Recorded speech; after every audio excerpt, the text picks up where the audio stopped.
হিন্দু ধর্মের প্রধান আরাধ্য দেবতা হলেন ভগবান শিব, যার জন্ম মৃত্যু নেই। তিনি হলেন এই বিশ্বব্রহ্মাণ্ডের শক্তি। হিন্দু ভগবান শিবকে নিয়ে আমাদের মনে নানা প্রশ্ন উঠে, কিন্তু আপনারা কি কখনো ভেবে দেখেছে ভগবান শিবের কোনো অবতার আছে কিনা? যেমন আমরা ভগবান বিষ্ণুর 10 অবতারের উল্লেখ পাই, আর তেমনি ভগবান শিবেরও রয়েছে অবতার। হ্যাঁ, ঠিকই শুনেছেন। আজকের বিশেষ ভিডিওটি মহাদেবের 19টি অবতার নিয়ে। সকলকে বিধায়কনাথ বাপ্পার নতুন ভিডিওতে স্বাগতম। আজকে আমরা জানব ভগবান শিবের 19 অবতার। ভিডিওটি অবশ্যই শেষ পর্যন্ত দেখবেন। ভগবান শিবের প্রথম অবতার বিষব অবতার। ভগবান শিব বিষব রূপে অবতার ধারণ করেছিলেন। তার মূল কারণ ছিল ভগবান বিষ্ণুর অসুর পুত্রের হাত থেকে এই সংসারকে রক্ষা করা। বিষব অবতার সত্যের প্রতীক। এরপর কিরত অবতার। আপনারা সকলেই জানেন যে পাণ্ডুপুত্র অর্জুন ভগবান শিবকে প্রসন্ন করতে ভগবান শিবের তপস্যা করেছিলেন। তখন ভগবান এক ব্যাধের রূপ ধরে অর্জুনের পরীক্ষা নিয়েছিলেন। অর্জুনের বিরুদ্ধে প্রসন্ন হয়ে ভগবান শিব তাকে পশুপত অস্ত্র প্রদান করেছিলেন। ভগবান শিবের এই রূপের নাম কিরত। তৃতীয় অবতার পিপলত অবতার। পিপলদ হলেন ভগবান শিবের এক বিশেষ অবতার, যিনি মহারিষি দধিচির পুত্র। পিতা দধিচির মৃত্যুর প্রতিশোধ নিতে দেবতাদের বিরুদ্ধে ভয়ঙ্কর সংঘর্ষ করেছিলেন। পৌরাণিক তত্ত্ব অনুসারে পিপলাদের কৃপায় শনিদেবের কূপ থেকে রক্ষা পাওয়া যায়। চতুর্থ অবতার মহাবলী বজরংবলী হনুমান। ভগবান শিবের শক্তিশালী অবতারের মধ্যে বজরংবলী হনুমান অন্যতম। রামায়ণ মহাভারত সহ সমস্ত পৌরাণিক ইতিহাসে তিনি এক বিশেষ ভূমিকা পালন করেছেন। ত্রেতা যুগ, দ্বাপর যুগ এবং বর্তমান কলিযুগেও রয়েছেন হনুমানরূপী শিব। তিনি চিরঞ্জীবী। পরবর্তী সময়ে কল্কি অবতারের সময় ধর্ম অধর্মের যুদ্ধে অংশগ্রহণ করবেন। পঞ্চম অবতার হল সরব অবতার। ভগবান শিবের এই অবতার একদমই ভিন্ন ধরনের। অত্যাচারী হিরণ্যকশিপুকে বধ করার পর নরসিংহ অত্যন্ত ক্রোধিত হয়েছিলেন। তার রাগ সহজে থামছিল না। তিনি সংসার ধ্বংস করতে উদ্যত হন। তখন তার হাত থেকে সৃষ্টিকে রক্ষা করতে মহাদেব এই বিশেষ রূপ ধারণ করেছিলেন। ষষ্ঠ অবতার গৃহপতি। বিশ্বেশ্বর নামক এক ব্রাহ্মণের ঘরে ভগবান শিব গৃহপতি নামে আবির্ভূত হয়েছিলেন। নারদ মুনি বলেছিলেন গৃহপতির মৃত্যু হবে মাত্র 9 বছর বয়সে, কিন্তু পরবর্তী সময়ে গৃহপতি মৃত্যুকে জয় করেছিলেন এবং অগ্নিশ্বর নামক এক বিশেষ শিবলিঙ্গ স্থাপন করেছিলেন। সপ্তম হল তৎপুরুষ অবতার। ভগবান শিবের সবথেকে গুরুত্বপূর্ণ অবতারগুলির মধ্যে অন্যতম তৎপুরুষ। সৃষ্টির নির্মাণে শিবের গুরুত্ব রয়েছে। সৌরজগতের সপ্তম শক্তির মূলে রয়েছে মহাদেবের এই মহান অবতার, যার মধ্যে এত পরিমাণ ঊর্জা রয়েছে যেটা সমগ্র সৌরজগৎ থেকে বেশি।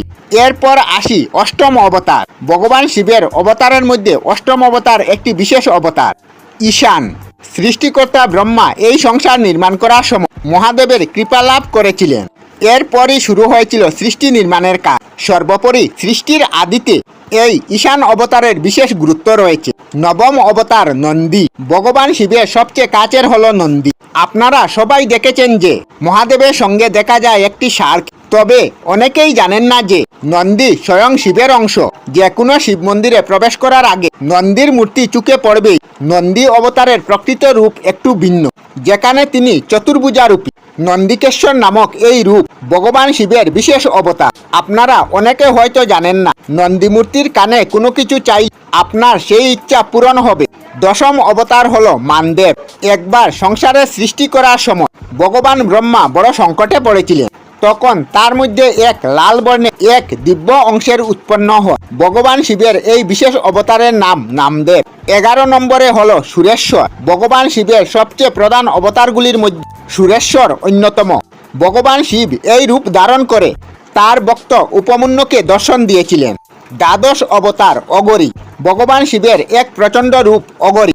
দেহে ছাইবস্য, কপালে তিলক, জটাধারী এই রূপ শ্মশানে বিরাজ করে, যাকে অঘুর নামেও অভিহিত করা হয়। তন্ত্র সাধনার ক্ষেত্রে অঘুরের নাম বিশেষ পরিচিত। নাম্বার 13 ভৈরব অবতার। 51 শক্তিপীঠকে অসুরদের হাত থেকে রক্ষা করতে ভগবান শিব এক বিশেষ রূপের উৎপত্তি করেছিলেন। অত্যন্ত শক্তিশালী এবং হিংস্র এই রূপের নাম কালভৈরব। মনে করা হয় যে প্রত্যেক শক্তিপীঠে রক্ষা করে এক একজন ভৈরব। এর পরের অবতার হলো বীরভদ্র। সতীর মৃত্যুর প্রতিশোধ নিতে এবং দক্ষযজ্ঞ বিনাশ করতে ভগবান শিবের জটা থেকে এক ভয়ঙ্কর শক্তিশালী চরিত্রের উৎপন্ন হয়েছিল, যার নাম বীরভদ্র। এর অগ্রাসন ও শক্তি ছিল মুন্ডমাত্রা। অনেকের মতে ভগবান শিবের সবচেয়ে শক্তিশালী অবতার হলো বীরভদ্র। নাম্বার 15, অবধূত অবতার। অবধূত অবতার বা অদ্ভুত এই ভগবান শিবের এক ভিন্ন অবতার, যার মধ্যে তিনি দেবরাজ ইন্দ্রের অহংকার চূর্ণ করেছিলেন। একবার দেবরাজ ইন্দ্র ও শুক্রাচার্য ভগবান শিবের সঙ্গে দেখা করতে আসে। তখন তাদের পরীক্ষা নিয়েছিলেন মহাদেব। এই সময় তিনি অবধূত রূপ ধারণ করেছিলেন। এর পরের রূপ হলো দুর্বাসা। ভগবান শিবের অগ্নি থেকে সৃষ্টি দুর্বাসা মুনি, যিনি অত্যন্ত রাগী ছিলেন এবং কথায় কথায় সবাইকে অভিশাপ দিতেন, যিনি ইন্দ্রপুরাণের সবচেয়ে বড় মুনিদের মধ্যে একজন ছিলেন। এই ঘটনাগুলি হিন্দু পুরাণে অত্যন্ত প্রচলিত। এর পরবর্তী অবতার হলো ইউতিনাথ অবতার, ভগবান শিবের সবচেয়ে শান্তিপ্রিয় অবতার। ইউতি অবতার তিনি এই অবতার ধারণ করে তার ভক্ত আহুক এবং তার স্ত্রী আহুকিকে বরদান দিয়েছিলেন। ভগবান শিবের 17তম অবতার যক্ষ অবতার। সমুদ্র মন্থনের পর অমৃত লাভ করে দেবতার অসুরদের প্রতি অন্যায় শুরু করে তাদের অত্যাচার বিনাশ করতে মহাদেব যক্ষ অবতার ধারণ করেন এবং দেবতাদের উচিত শিক্ষা দিয়েছিলেন। ভগবান শিবের 19তম অবতার অশ্বত্থামা। মহাভারতের অন্যতম প্রধান চরিত্র অশ্বত্থামা। তিনি মহাভারতের সবচেয়ে শক্তিশালী যোদ্ধাদের মধ্যে একজন। গুরু দ্রোণাচার্যের পুত্ররূপে যাকে আমরা মহাভারতে দেখতে পাই। হ্যাঁ, তিনি ছিলেন ভগবান শিবের এক বিশেষ অবতার। অনেকের মতে তিনি রুদ্র অবতার, যিনি কাল, ক্রোধ ও মৃত্যুর প্রতীক ছিলেন। আমাদের চ্যানেলে সব ধরনের ভিডিও আপলোড করি, যেমন ব্লগ, নিউজ, কুকিং ভিডিও, ধার্মিক আলোচনা ইত্যাদি। যদি আপনারা এই ধরনের ভিডিও দেখতে পছন্দ করেন তাহলে এই চ্যানেলটি নিশ্চয়ই সাবস্ক্রাইব করবেন।